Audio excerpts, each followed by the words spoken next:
참외가 원래 멜론이라는 거 아셨나요? 참외는 밥거리에 속하는 일류진 식물로 멜론이 아프리카 사하라에서 인도, 중국을 거쳐 한국에 들어오면서 변종된 것입니다. 놀랍게도 과일이 아닌 채소예요. 그렇다면 이 맛있는 참외 어디서 오게 된 걸까요? 역사 참외의 1차 원산지는 아프리카 사하라 남부, 2차 원산지는 인도, 이란, 터키, 중국 등으로 인도산 야생종에서 개량된 것이라고 하며 재배 역사가 아주 긴 식물입니다.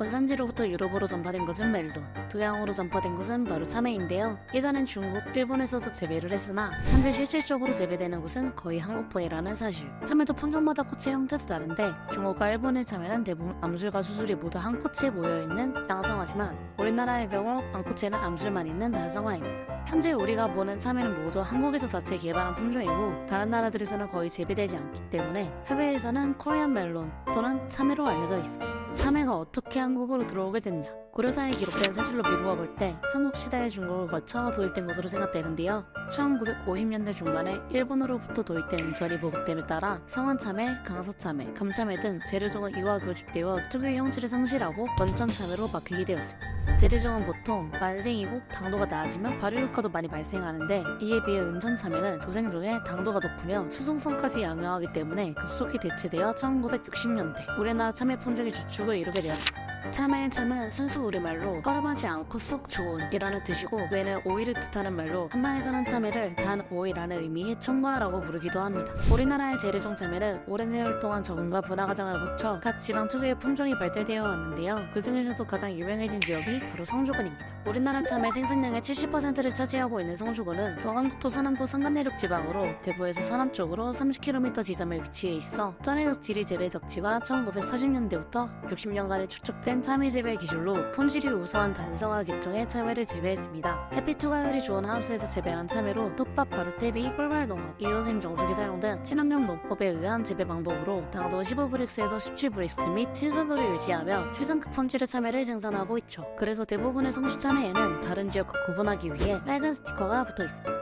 물론 스티커 붙이는 것은 농가의 선택이기 때문에 빨간 스티커가 없다고 무조건 타지역 참외는 아니에요. 참외 품종 참외 품종은 개구리 참외 등의 지방재래종으로 최근에 개량종까지 많은 품종이 있는데요. 크게 분류하여 노지재배용인 은천계통과 시설재배용으로 육선된 신은천계통이 있어요. 신은천계통 이후에 두 가지로 또 나눌 수 있는데 달성화인 금싸라기 은천참외와 양성화이면서 배꼽이 작은 황달스 참외가 있습니다. 이 밖에 최근에 개발된 백금참외, 백참외 등이 있으나 이들 품종은 모두 보급 초기 단계에 있습니다. 재배 방법 참외는 고온성 작물로 낮 기온이 25도에서 30도에 가장 잘 자라며 야간 기온은 18도에서 20도가 가장 적합한데요. 40도 이상의 고온은 콘돔 분화와 착화에 안 좋은 영향을 미치며 생육기에 따라 적정 온도가 다릅니다. 낮은 온도에도 견딜 수는 있지만 급격한 온도 변화는 생육의 부정성에 영향을 줄 수 있다는 거죠. 그렇기 때문에 이러한 다양한 특성을 고려하여 참외를 재배하고 관리해야 하는데요. 성수 참외의 대표적인 재배 방법으로는 축성 재배, 반축성 재배, 터널 조숙, 노지 재배 정도가 있습니다.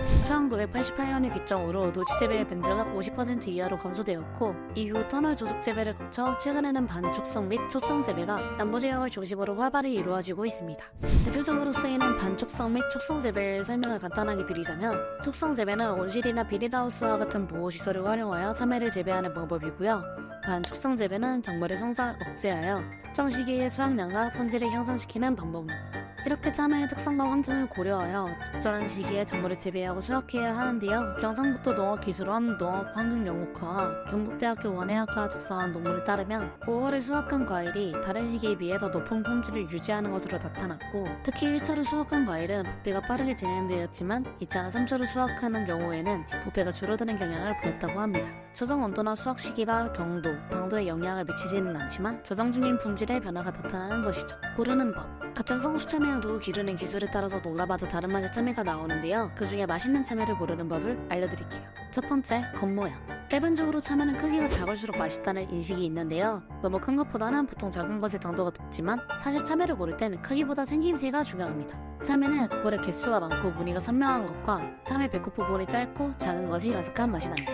하지만 이렇게 보고도 구별이 어려우시다면 당도 선별이라 쓰신 것을 구매해보세요. 밑박에 당도 선별기라는 것을 사용해 고정된 당도만 선별된 참외인데요. 가격은 더 비싸도 달콤한 참외의 확률이 확 높아집니다. 두 번째, 향. 참외는 단향이 나는 게 맛있지만 향기가 지나치게 많이 날 경우 오래된 참외의 확률이 높아요. 세 번째, 촉감. 참외를 만졌을 때 무른 느낌이 있다면 안에 물이 찼거나 상한 참외일 확률이 높습니다. 보관법. 먹었으면 보관도 해야겠죠? 참외를 보관하는 방법은 이렇습니다. 참외는 탄력이 빨리 떨어지는 과일에 속하기 때문에 상온에서 보관할 경우 2-3일 이내에 먹는 것을 추천드리고요. 온도가 낮을수록 단맛이 강해지는 과일이기 때문에 0도에서 5도 사이에서 냉장 보관하시면 되고, 냉장 보관할 때는 신문지나 키친타월 또는 랩으로 감싸서 냉장 보관해주세요. 참외에서 수분이 빠져나가는 것을 막아줍니다. 만약 냉장고에 오래 보관했던 참외가 상한 것까 싶을 땐 참외를 물에 넣어보시면 됩니다. 물에 넣었을 때 위로 떠오르는 것은 신선한 참외이고 물에 가라앉는 것은 상한 참외예요. 그리고 또 씨 부분이 과하게 노랗게 변색된 경우에는 상했을 확률이 높으니 유의하시면 됩니다. 3월부터 나오기 시작하는 성주 참외, 제철에 잔뜩 즐겨주세요. 그럼 다음번엔 망고의 모든 곳으로 돌아오겠습니다. 감사합니다.